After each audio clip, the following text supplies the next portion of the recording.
नमस्कार, मैं हूं पवन त्यागी। महाराष्ट्र के ग्राम पंचायत चुनाव में भारतीय जनता पार्टी ने सारे रिकॉर्ड तोड़ दिए हैं और आपको बताएं कि गांव के अंदर ये बता रहा है कि मोदी जी की योजनाएं और भारतीय जनता पार्टी की लोकप्रियता किस तरह से महाराष्ट्र में बढ़ चढ़कर बोल रही है। उसका परिणाम है कि 700 से अधिक सीटें वहां ग्राम सभा में जीती हैं भारतीय जनता पार्टी ने।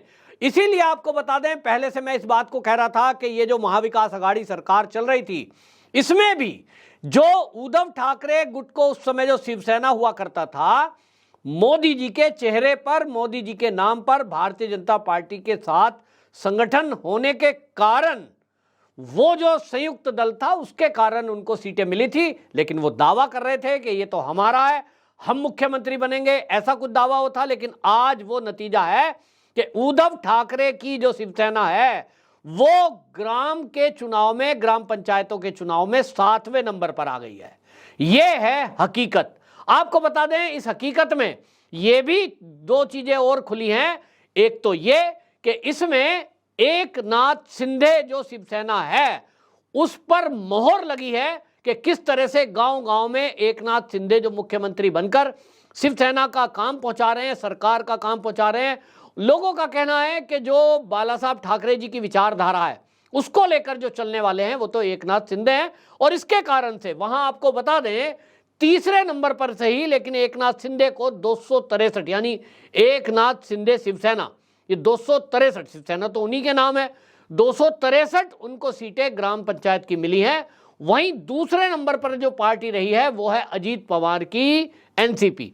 अजीत पवार ने भी ये सिद्ध कर दिया कि शरद पवार जो कांग्रेस के साथ थे, कांग्रेस से अलग हुए, अब उनसे अलग होने के बाद क्या उनकी छवि कैसी है ये भी पता लग गया कि एनसीपी में शरद पवार से कहीं ज्यादा जनता को अजीत पवार पर भरोसा है। और इसलिए 212 ग्राम सभा में एनसीपी अजीत पवार इनके कैंडिडेट जीते हैं। और यहां एक और बड़ी बात हुई है कि कांग्रेस का जो गढ़ है, उस कांग्रेस के गढ़ में भारतीय जनता पार्टी के साथ जो आने वाला गठबंधन है, उसने जो केसीआर की पार्टी है बीआरएस, आप देखिए कि उन्होंने वहां एंट्री की है और महाराष्ट्र में वहां एंट्री की है जहां नाना पटोले का गढ़ है।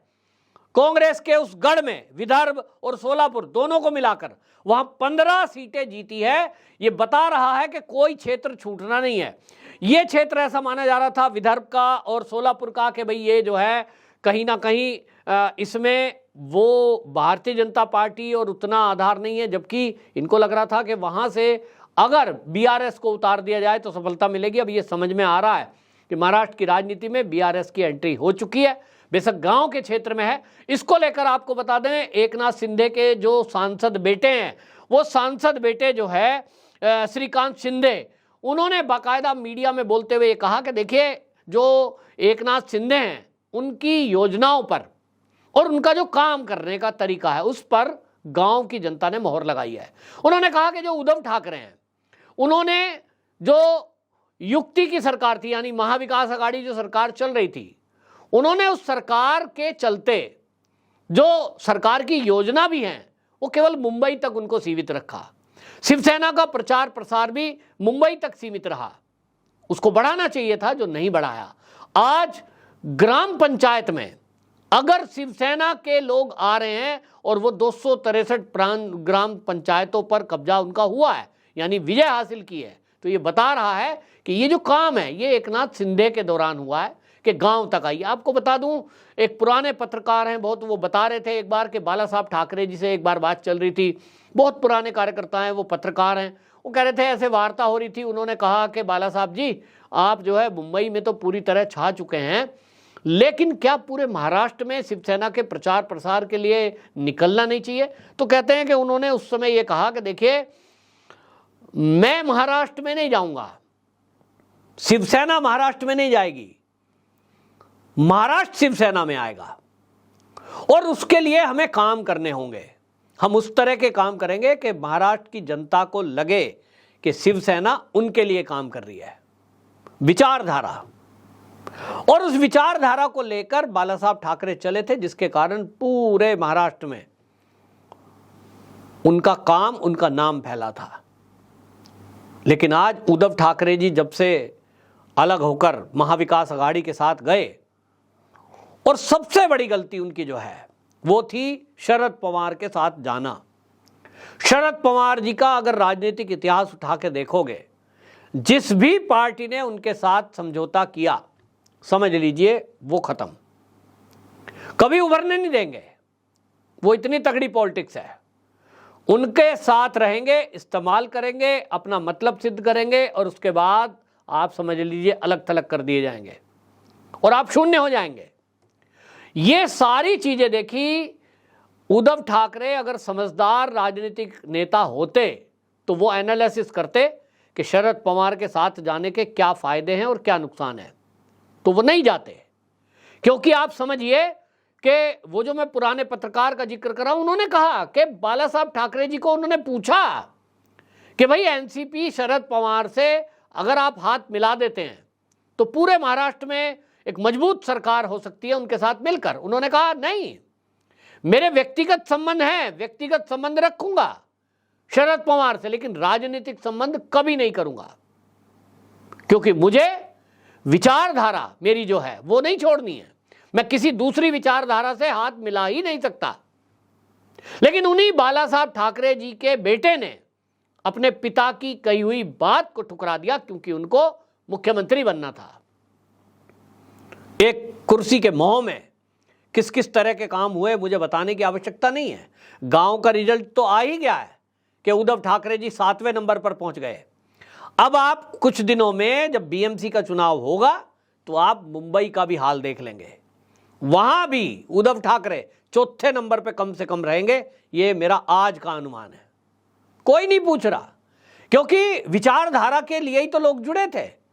विचारधारा थी हिंदुत्व की, विचारधारा थी नारी की रक्षा करने की, लेकिन आपने वो दोनों छोड़ दी। आप कहीं ना कहीं तुष्टीकरण में चल पड़े, राम मंदिर के विरोध में बोल रहे हैं, धारा 370 के विरोध में बोल रहे हैं, आप जय श्री राम के नारे के विरोध में बोल रहे हैं, पता नहीं क्या क्या अनाप शनाप बोलते हैं। संजय राउत को रोकते ही नहीं है या तो रुकते नहीं है।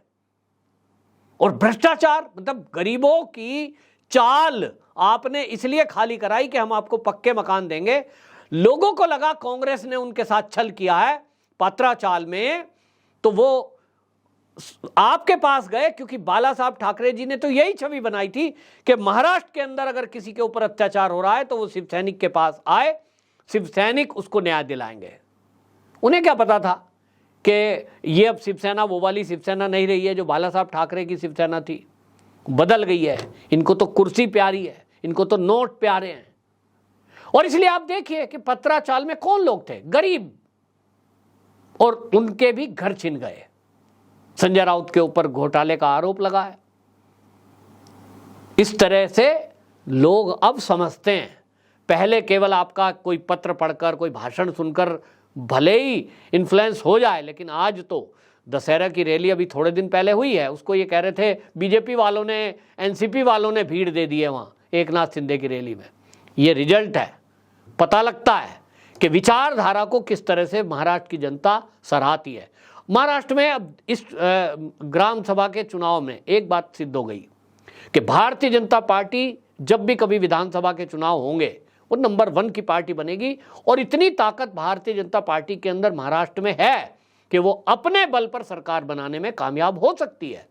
लेकिन उसके बावजूद भी वो अपना गठबंधन धर्म निभाती है, और उस गठबंधन धर्म में एनसीपी का साथ जाने के बाद जो रिजल्ट अब ये सामने आया है, इसका भी एक नतीजा सामने दिख रहा है। जो लोग कह रहे थे अजीत पवार के जाने का क्या नुकसान होगा, क्या नफा होगा, ये अब देख लें। जो रिजल्ट आया है वो रिजल्ट बता रहा है कि भारतीय जनता पार्टी ने कहीं ना कहीं एक फायदे का सौदा ये कहें या फायदे का समझौता कहें, वो एनसीपी को साथ लेकर और एकनाथ शिंदे जी को सीएम बनाकर ये बहुत महत्वपूर्ण काम किया है। अब ये अगर 2024 तक ये युक्ति इसी तरह चलेगी, जिसके बारे में अफवाह फैलाई गई कि नहीं ये तो अब टूटने वाला है, अब तो मंत्री छोड़ देंगे, इस तरह की अफवाह फैलाई गई, लेकिन अब ये बता रहा है कि 2024 का रिजल्ट क्या होने वाला है।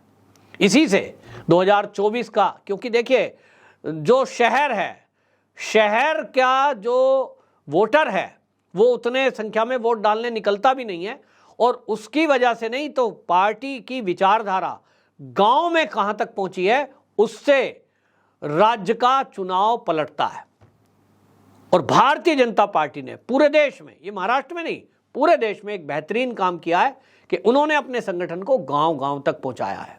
इस काम में मोदी जी की लोकप्रियता और मोदी जी के जो काम है, जो केंद्र की योजनाएं हैं, उसका इंपैक्ट इतना है कि हर गांव में जो विरोधी भी लोग थे वो अब ये कहते हैं कि नहीं नहीं, वोट तो बीजेपी को ही देंगे, वोट तो मोदी को ही देंगे। तो 2024 का नतीजा क्या होगा, ये बिल्कुल इस चुनाव से स्पष्ट हो गया है।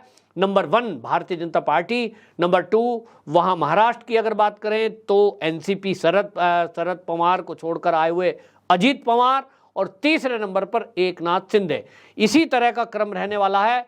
चौथे नंबर पर कांग्रेस रहेगी लोकसभा चुनाव में, या उद्धव ठाकरे गुट, ये समय बताएगा। लेकिन अभी के हालात देखकर तो ये लग रहा है कि उद्धव ठाकरे का जो गुट है शिवसेना, वो चौथे 5वें नंबर पर रहने वाली है। आपकी क्या राय, कमेंट बॉक्स में जरूर बताएं। वंदे मातरम।